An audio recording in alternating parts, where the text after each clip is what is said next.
episode of the Market Pulse presented by Smart Touch. I am your host, Aaron Fischera, and I'm here to talk today about the local home builders and how are they maneuvering tightened markets. It's a pleasure to have our guests on today, Robert Coes, the CEO and founder of Smart Touch Interactive, and Ellen Giddens, the co-owner and VP of sales at Giddens Homes. Yes, welcome to the show. Thanks for having me. Thanks, Aaron. Ellen, I want to start with you. Giddens Homes, what kind of operations, how would you categorize them in the home builder industry? We're a semi-custom home builder, and we only build in the north suburbs of Austin, Texas. So we have our small build area that we have decided to really focus on. And our bread and butter is more of an estate lot product. So a higher end semi-custom home on a larger lot. So what gravitated Giddens Homes to the north side of Austin, that market? Well, my office currently is on what was my great-grandparents' ranch land. I'm the seventh generation from this small town just north of Austin. So, this is where our roots are, and we love the community. So we really feel at home here and want to build here. Well, being a history buff and kind of knowing the area and driving around, you can't throw a stone without seeing Giddens, a family name on a street sign or a building. So, being a seventh generation Texan, you've seen a lot of changes, as well as your family. Can you kind of give a high overview of some changes your family's been a part of in the area and basically made Giddens a staple in the Austin market? Yeah, I mean, my great-grandfather helped start Leander Independent School District out here in Leander. And so, was a big part of that. And I mean, the other day I saw my grandfather's graduation announcement, and the class was so small that all 6 names were on the actual invitation. Compared to when I graduated from the same high school, there were 600 in my class. So, oh, wow. So the growth has just been immense. And I think we've been positioned very well to be able to kind of understand where we came from and kind of where we're heading in this area. Being so close to Austin, it's kind of been interesting to really see that growth just explode. I'm 31 and it's changed dramatically in my lifetime. Yeah. So that's crazy. Getting to kind of Giddens Homes, we talked about a little bit about being a semi-custom home builder. For those that are unfamiliar, what does that mean? And what would be kind of a typical process if you had a buyer that's interested in this product?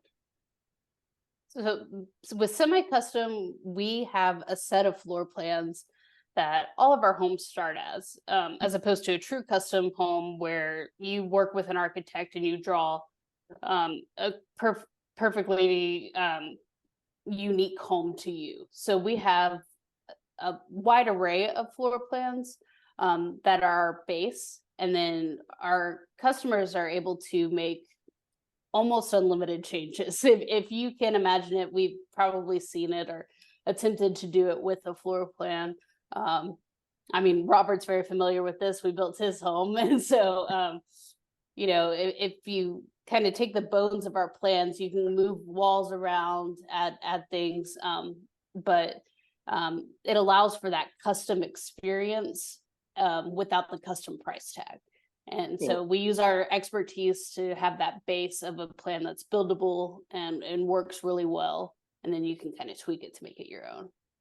Well, you kind of got ahead of me there because, that's why I brought in Robert's expertise. Robert, you being on the buyer side, walk us through. What was it like working with Giddens Homes? And, I know from our conversations, it was a huge accomplishment to be able to create kind of the home of your dreams.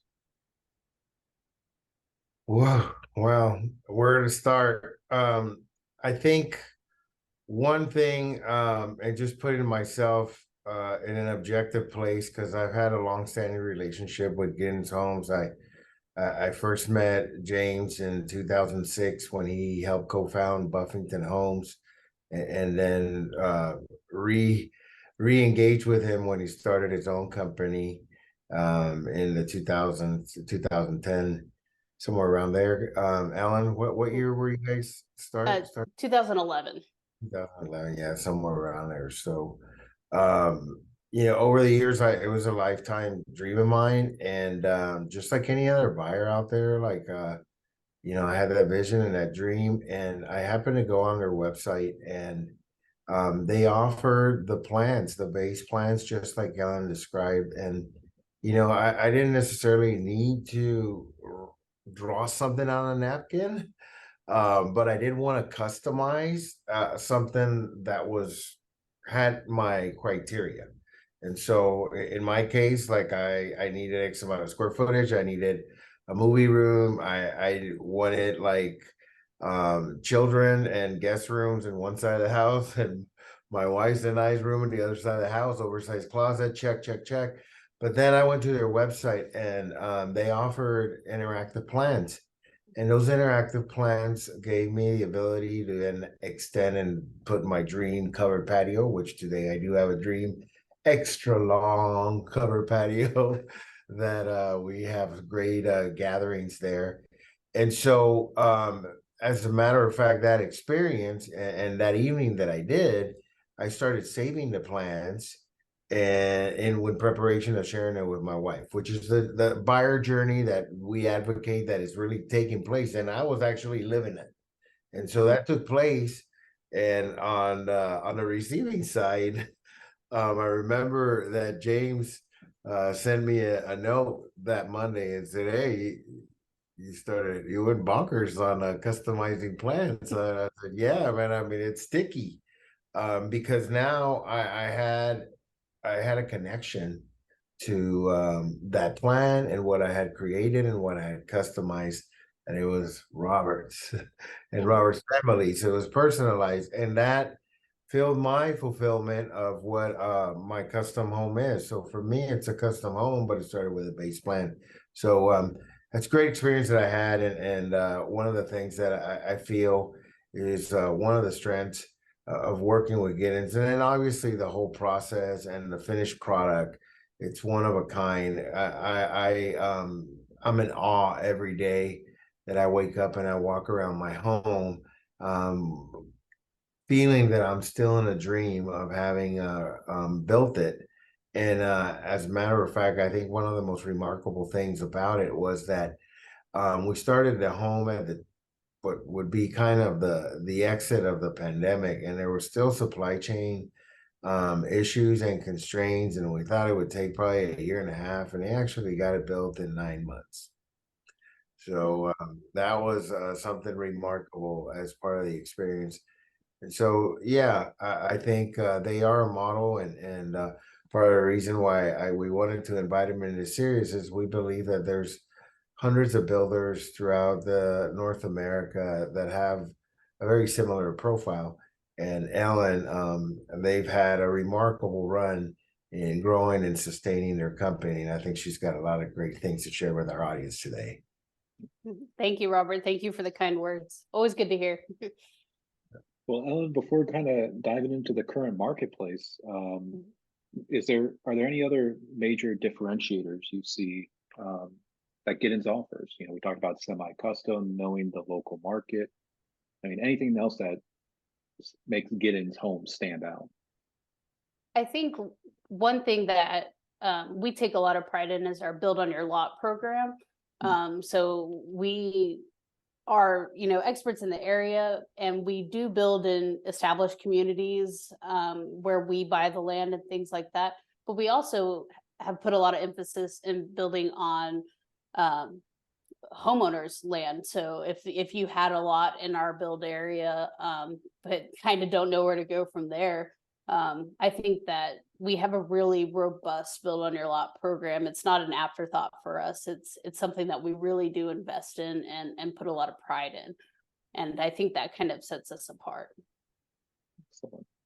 I would add that I went through that program, and it was actually just evaluating because we wanted to stay in the area. What was the lot supply situation, which was minuscule Mhm. for a larger lot? We were used to living on 2 acres and never thought about demolishing our 40-year-old home, because our home, the original house, was built in the 70s. And so didn't even give that a thought. But in analyzing the situation through the process of building your lot with Giddens Homes, we concluded that if we wanted to meet the criteria of staying in the area, in the school district, the specific school zone where my son that's now going to high school was destined to go, like, there wasn't a lot of inventory, and we were already, completed the financing payments of our home. So we own the home outright. And so we felt that it was worth, like, actually demolishing the house and building a new one. That was the best solution to meet our criteria. And so that was through the build on your lot process. I'd also say that I think that was something very unique to Giddens, and we work with, over the years, we've worked with hundreds of builders throughout the United States, and custom ones of volumes between 50 to 100 homes a year, and that do focus on doing a lot of build on your lot, and as well as, like, they're in a handful of communities. These guys, I don't know how you guys have done it, but you happen to have, I believe today, 6 model homes in diverse communities. And so as a buyer, they have 6 homes with featuring 6 different floor plans that are their most popular ones, that are the bases that you start out with. And I think from a buyer's perspective, being able to go to one of those 6 models and walk in and get a feel for the base plan makes a huge difference, as to the comfort level of making the right decision. Of that plan that I started with is really the right size, has the right criteria for me, which I think is unique to Giddens Homes, and separates them and puts them in a different customer experience level than the majority of the builders that we work with. Yeah, I mean, we all know how important a model home experience is for our communities, but it really does serve that build on your lot process as well. Because Robert's more familiar with looking at floor plans than your average buyer, but Yeah. just seeing it on the computer doesn't really do it justice until you walk through it and feel it. It definitely takes a large imagination to just look at a raw piece of land and imagine Hmm. you living there. So Right. it's definitely an advantage. Well, I do want to dive into the kind of the meat of today's programming, which is around local builders and maneuvering a tight market. Ellen, over the last couple of years, we've seen a tightening market. Um, how is Giddens Homes navigating this, on the heels of the pandemic to now we're getting towards the end of 2023? Right. I mean, we have been faced with a lot of different markets over the past 3 years. So when the pandemic first hit, we were expecting, to really shrink down and, get whatever sales we can. And then things just exploded. And, we were planning on maybe selling 80 homes that year, and we sold 173. So, I mean, we Wow. just truly exploded. Doubled Yeah, your right. forecast. Right. So, we had to adjust to that. And, but then we were short on lots the next year because we had sold them all. And so just navigating that to this past year where traffic in general has just really been reduced. And, there's a myriad of reasons for that, whether it be the economy, interest rates, or, people are in a home with a 2.5% interest rate. And if you don't have a compelling reason to move, you're not going to move. And so that's been interesting from a sales perspective of where to focus our attention and what can we do to bring traffic into the models. We've slowly started to see it return to more of a normal market, of activity level. But I think we've been just really focused on taking that extra time to work on the systems that we have in place from a sales perspective of, doing some extra training, making sure we're going back to those leads that are in the CRM from 2 years ago that we didn't have time to really, Nurture give them the and attention and hand holding that they may have needed to cross that line to a contract. And so I think we've not only just survived, but hopefully tried to, use it to our advantage and hopefully kind of get through it and kind of push through it. That's kind of the downside to our business is it is cyclical. So we're going to have the great times and we're going to have the lows. And so just trying to trudge through them. Well, I know we in our previous discussions we dived into the world of incentives. During the pandemic, there wasn't a need for incentives. Now it Right. seems like we're kind of dusting it off of the closet and bringing it back to the forefront. How's Giddens Homes responding to that? What kind of incentives are you implementing? Over the past year, I felt like we were kind of throwing everything at the wall to see if any incentive would kind of move the needle, trying to get something to work.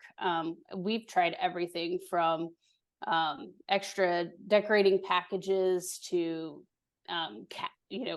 cash credit basically towards upgrades, financing 2-1 buy downs through different type of, sorry, I kind of fumbled on my words there. No. But financing incentives such as 2-1 buy downs, things of that manner. And we've really taken a lot of trial by error in that fact of just at our price point, it takes a lot to have an incentive be the reason why someone's going to come in and buy. So we've kind of gone to a certain dollar amount towards upgrades for our to-be-built homes. And then for our inventory homes, we do offer the 2-1 buy down, or that amount that we would spend on the buy down is available towards closing costs if they don't need the buy down. So And you're finding those incentives are moving the needle? A little bit, yes. But I think when things are really slow at our price point of around $1 million, it's hard to convince someone with purely based on an incentive, now it's time to buy. I think it's a good tool to have to maybe help, but I haven't noticed a huge difference of it getting people in the door. If they're in the door, it's a good way to get them to sign a contract, but it's not driving traffic. I'm curious, are they like some of our other clients are reporting that, and granted they're at a lower price point, between $500,000 up to $1 million, but they're reporting that the buyers that are coming in are expecting it, like they're expecting something. Absolutely. Are you finding that being the case that with your demographic? Absolutely. I think it's common knowledge that it's a buyer's market now. And so I often hear from my salespeople, first thing people say when they come in the door, what incentives are you offering? So it's expected to have something to kind of sweeten the deal a little bit. And it's just kind of figuring out what works for both parties. What's going to be a good deal for the buyer that gets them excited to build this home, and then what's going to be okay for us as well. Well, with knowing that there's a bit of a slowdown or a elongated buyer's journey, earlier you talked about pandemic, you were anticipating 80, you went up to 170. What's the forecast looking going into 2024? How are sales objectives changing in today's market? I think it's important to be able to be profitable at a different range of homes, just because, it's really kind of expanding and contracting right now. I think our plan individually is right around that 80 to 100 is our kind of sweet spot to where, we're not overworked, we're not stretched thin, we're able to give that individual attention that we like. But it's more feasible with the market as well. 80 would be a great year for us. Excellent. Well, with the changing of objectives and interactions now that your sales agents have to work with, what kind of technologies or strategies are they employing during this tightened market?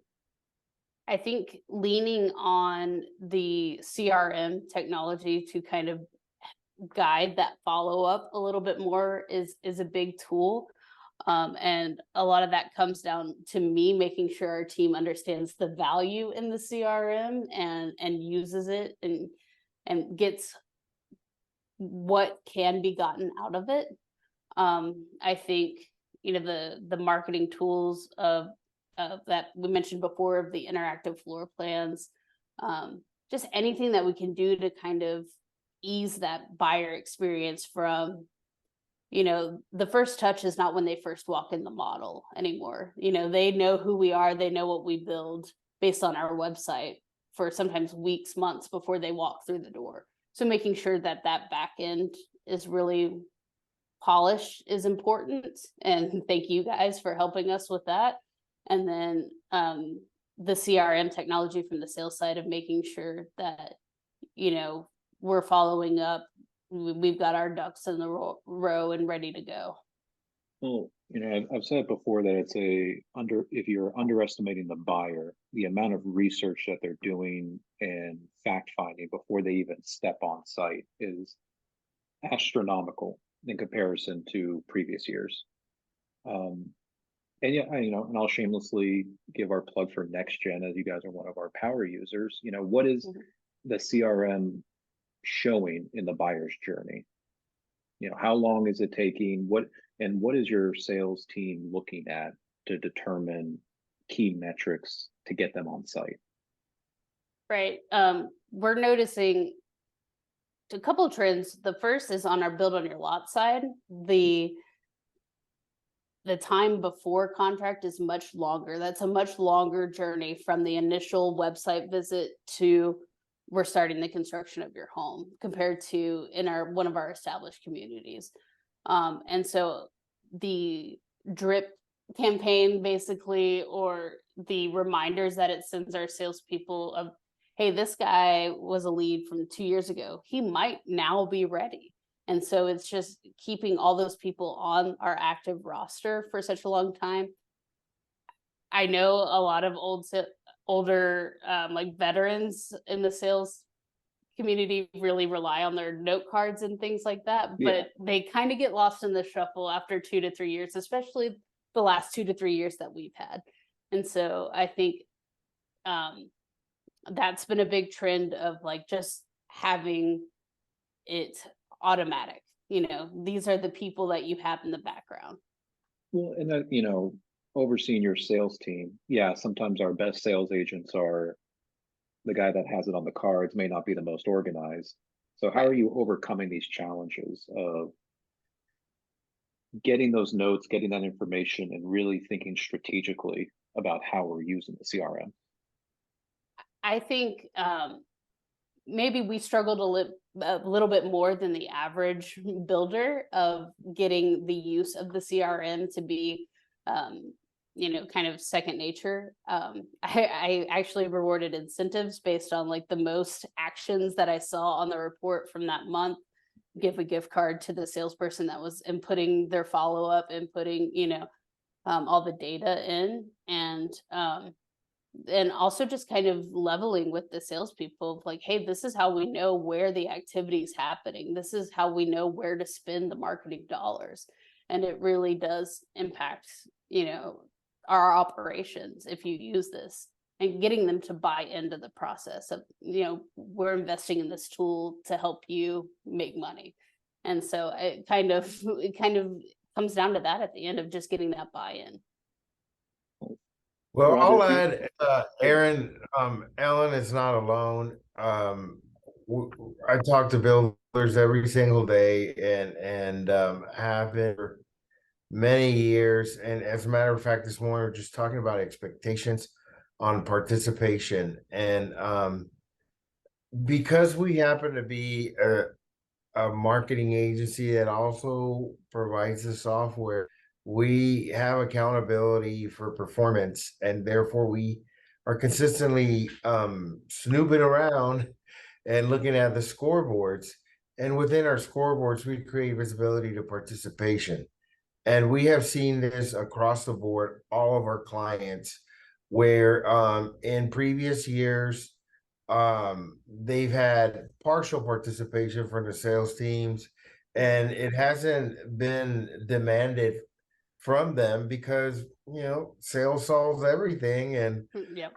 we're ringing the bell quite a bit. But with a tighter market, you've got to find an advantage, and a lot of just like Ellen is describing, not just our clients, but the market in general. If you had a CRM and you were at least entering the leads from your website in there, chances are that, especially in the last 12 months, there's a lot of buyers that decided to, oh, wait a minute, interest rates are going up, I'm going to wait. Hmm. And they still have a need, and the timing of that need, quite often, you can't control. You can't control when the child's born. You can't control when the child graduates and leaves the house. You can't control when you're working from home and you need more space and you don't have it. And so I think that there's now a recognition amongst the sales and marketing professional community that man, it's really time to leverage these tools, and that there are buyers like Ellen said, we're trying to help you make money. Yeah. And there is money in the CRM. And so for us as a vendor, it's a very positive trend that we embrace, is the participation of sales in these automation and CRM tools, which we're now seeing more than ever. Well, Well, from a management perspective, it's nice to be able to see, someone might not be getting sales, but if they're going in and they're following up with every lead for, an hour a day, they're generating new leads and putting that every day. There's only so much that they can control, and there's only so much that I can control. But that is kind of some proof of, like, if they're doing this when the market's dead, imagine how many sales they're going to get when things pick up, when you instill because that type this of guy's habit. doing everything that he's supposed to do every day. And that's a little bit more visible to up the chain and to their peers of how hard they're working now. I think it's a good tool for management as well, to see how active your agents really are. So it definitely sounds like even during this slow period or elongated period, reinforcement trainings and really preparing for those good times is only going to pay you dividends. Right. It's going to help you kind of survive this period, and then hopefully you make sure you're selling the right way, whether times are good or times are bad, and then you kind of reap those benefits when you can. Well, and Robert, being one of the architects of next gen, how does that CRM give home builders a competitive advantage in, say, comparison to HubSpot or a Salesforce that may be just out of the box, ready to go? So one of the things that's unique to next gen is what we call the hot list. And so the hot list is basically a filtered view or report that is based on the individual user, and it ranks the potential buyer, based on their most recent collective activities. And those are both dynamically calculated based on like them coming to the website, engaging with emails and campaigns, as well as manually recorded activities from sales, such as phone conversations, recording their notes, or appointments that they have generated and completed. So that really today creates a way to really prioritize call time, follow-up time, and activities, because chances are that for a specific community, these agents, sales professionals, they may have 500 contacts assigned to them. How do you know who to call back first?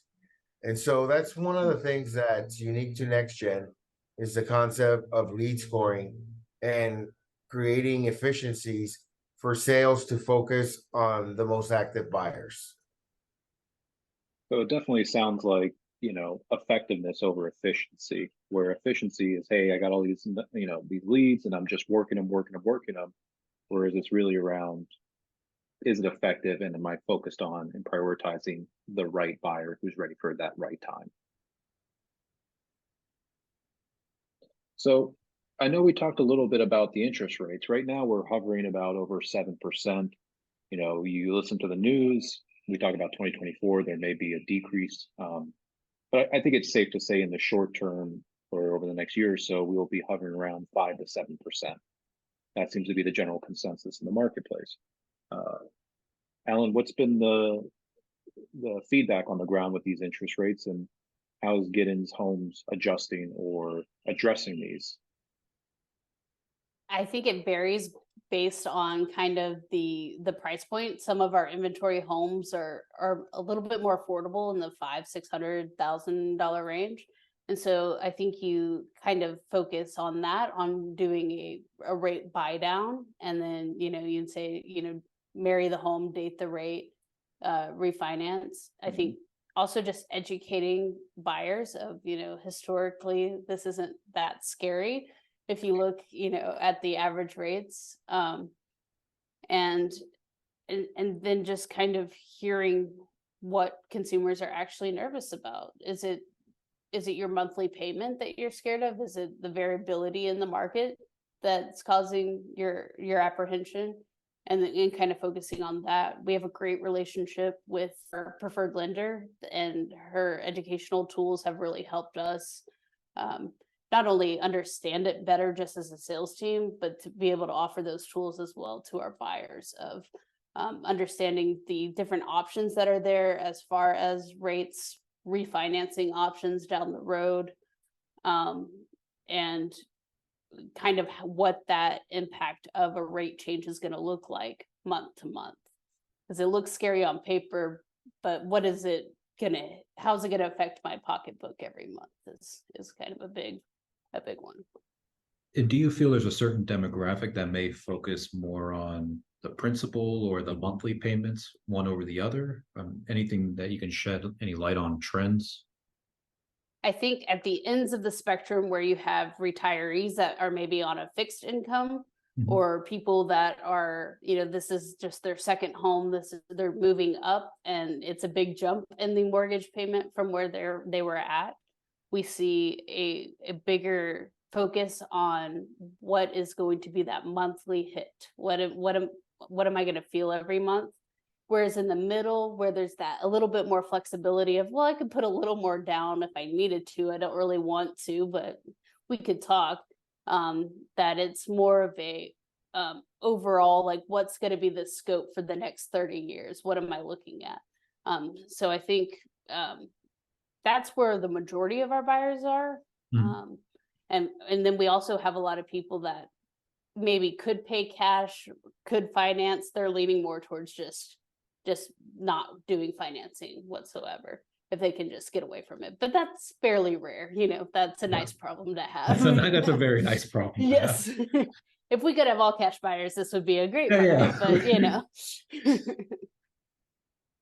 Well, Ellen, going into 2024, what's in the roadmap for Giddens Homes? We talked about the Northern Austin market. What does the roadmap look like for 2024 and beyond for your group? I think we're going to kind of see the building out of the Austin area kind of continue. As Robert said, land is harder and harder to come by in the Cedar Park, Leander area. We're lucky to have a few more acreage communities coming online in the Leander area. And then we're also seeing, we're going to be building in 80-foot communities, 80-foot wide lots, and things that we kind of overlooked in the past, but now it's going to be a great opportunity. Well, I'd like to dive into that. Why now for the 80-foot lot? Just availability, the right product, the right buyer at this time. What was the criteria that made this shift within Giddens? one, there's more of the development of that size community in the Liberty Hill, Georgetown area where we kind of focus in. And I think the demographics of young families moving out to this area is just going to continue to rise. And so trying to capitalize on that. And then we've spent a lot of time creating a new series of floor plans that can allow for multi-generational living in one home, as we're, seeing, whether it be children, that are adult children living in the home as they're trying to kind of save up for their first home purchase, or if it's parents moving back in with the kids as they're aging. It's just kind of a more dynamic marketplace that we're seeing of a different need. So maybe a little bit smaller lot, but having more features in the home. It's just going to be a great opportunity, I think, moving forward, of being able to kind of service a need that we really haven't been able to before, unless you wanted to build a standalone guest home, which an 80-foot lot isn't really conducive to that. Yeah. So, yeah. So it sounds like, maybe the focus over the next decade might less be about outwards and more vertical. Kind of. I just think it's going to be maybe a little bit more dense than, acre, 2 acre, 3 acre lots, but also just kind of what we consider the greater Austin area is going to expand. I don't think it's going to be crazy to have people commuting in from Burnett, which is, 45, 50 minutes from downtown Austin, if you're not familiar, and that's without traffic. So I think we're going to see that more and more, or as people are working from home, primarily maybe going into the office once a week, as remote internet options become more readily available, people wanting to move further out and to have that space, or they're going to be in the suburbs in slightly smaller lots than what they could have bought 10 years ago, 15 years ago. It's interesting. Well, as we're kind of wrapping up today's program, we talked about kind of the way Giddens Homes are. There's thousands, just like your profile. So for those that are listening that are in a very similar light as Giddens Homes, where you're producing between 50 to maybe 150 or 80 to 160 homes a year, what advice would you give your counterparts? I think a trap that smaller builders sometimes fall into is not performing like the bigger builders in certain aspects. On the operations side, that means, whether you're building 10 homes or 1,000 homes, making sure every item in the home has a purchase order, you're dotting your I's, you're crossing your T's. And from the sales side, and marketing side, just making that investment that it hurts, but when you have the right website, you have the right marketing spend and reach, you're able to adjust with the market. You're able to kind of expand and serve a larger buyer profile than if you just kind of have a phone number on a landing page. And I think as home builders, it's kind of almost an afterthought often, is the website, especially as you're starting out. If you're a smaller, or if, we're selling 50 a year, we're happy here. I think that 50 can be harder to get in certain years. And so making sure that people can find you and they can see what you build and see who you are is really important. And I think that's something that Smart Touch really has helped us with.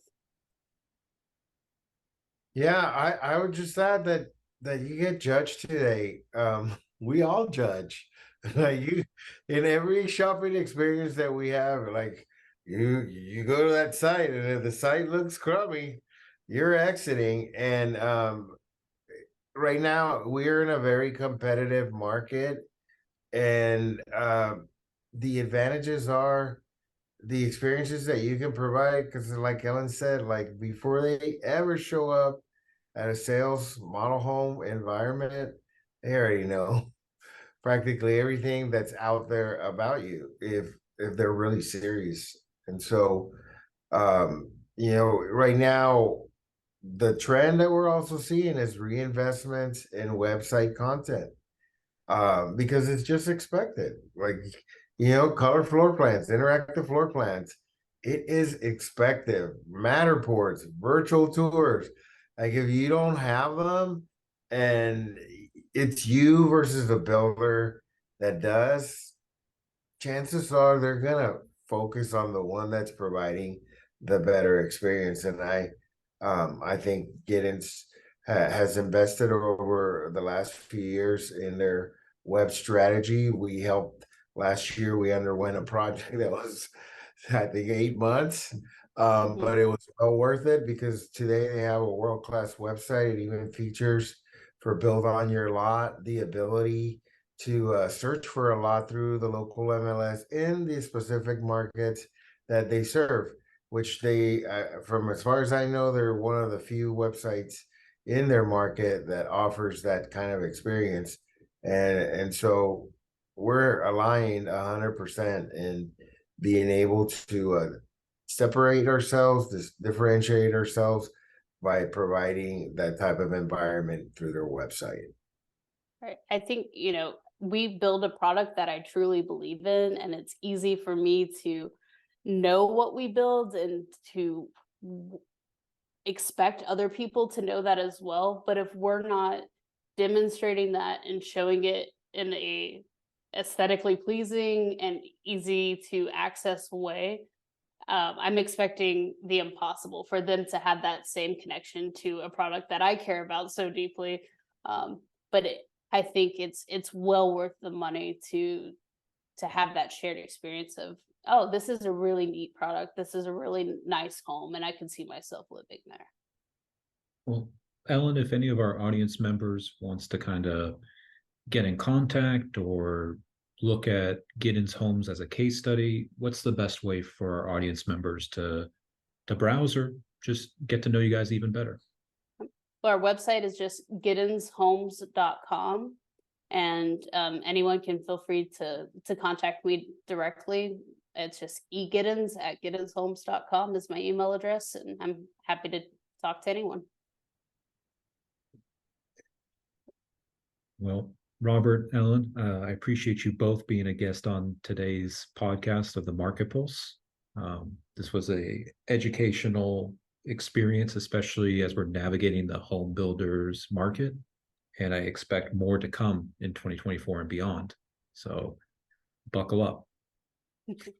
Thank you, Aaron. Thanks, guys. And for those that are listening, tune in next time for another episode of the Market Pulse presented by Smart Touch Interactive. Have a great day.